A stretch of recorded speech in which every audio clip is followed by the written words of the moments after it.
Well, she's ready. Okay, so there it is. Secretary Clinton came to the podium. She did a presser because she actually took questions. She spoke for about 8 minutes in a... wait, hold on. She's got more. This just becomes more and more of a reality television show. It's not a serious presidential campaign. And it is beyond one's imagination to have a candidate for president praising a Russian autocrat like Vladimir Putin and throwing his lot in with him in the way that he has approved of his wish list and not even really understanding what Putin has already done, like invading and occupying Crimea. We are living in challenging times, and that certainly was reinforced by the excellent discussion we had today.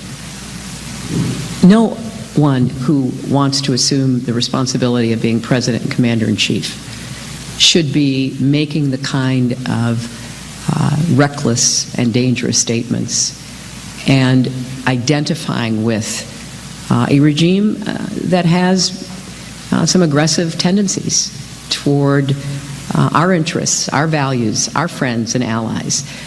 So can I say I was surprised? I'm not sure anything surprises us anymore, but I was certainly disappointed that someone running for president of the United States would continue this unseemly identification with and praise of the Russian president, including on Russian television. Thank you all.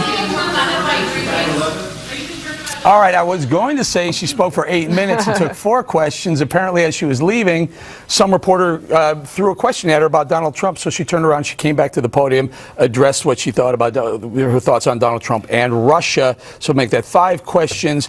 Almost all of them, 4 of the 5 were on North Korea. We're going to break for commercial very quickly and come back and discuss it more after the break. Tonight, Hillary Clinton is showcasing her commander-in-chief credentials, meeting with a bipartisan group of prominent national security experts. I asked them to join me for a candid conversation about some of the most challenging issues facing our country. Among those at the meeting, former CIA director and retired General David Petraeus and Michael Chertoff, George W. Bush's Homeland Security Secretary. After the meeting, in a carefully staged event designed to evoke a White House press conference, Clinton came to the microphone to once again blast Donald Trump. This just becomes more and more of a reality television show. It's not a serious presidential campaign, and it is beyond one's imagination to have a candidate for president praising a Russian autocrat like Vladimir Putin.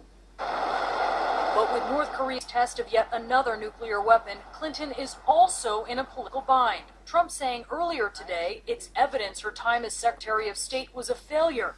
Clinton condemned the test and said the U.S. must recalibrate its approach with North Korea. We are not going to let anyone who is a treaty ally and partner of ours threatened, and we are not going to let North Korea pursue a nuclear weapon with the ballistic missile capacity to deliver it to the United States territory. That is absolutely a bottom line. Clinton's running mate Tim Kaine is accusing Trump of showing a shocking level of disrespect for President Obama in praising Russia's president, Vladimir Putin. He's been a leader far more than our president has been a leader. If you don't know the difference between leadership and dictatorship, then where do I start with you? The Clinton campaign is out with a new ad emphasizing the importance of Democrats and Republicans working together. That's how we got health care for 8 million kids, rebuilt New York City after 9/11, and got the treaty cutting Russia's nuclear arms. We've got to bring people together. That's how you solve problems, and that's what I'll do as president.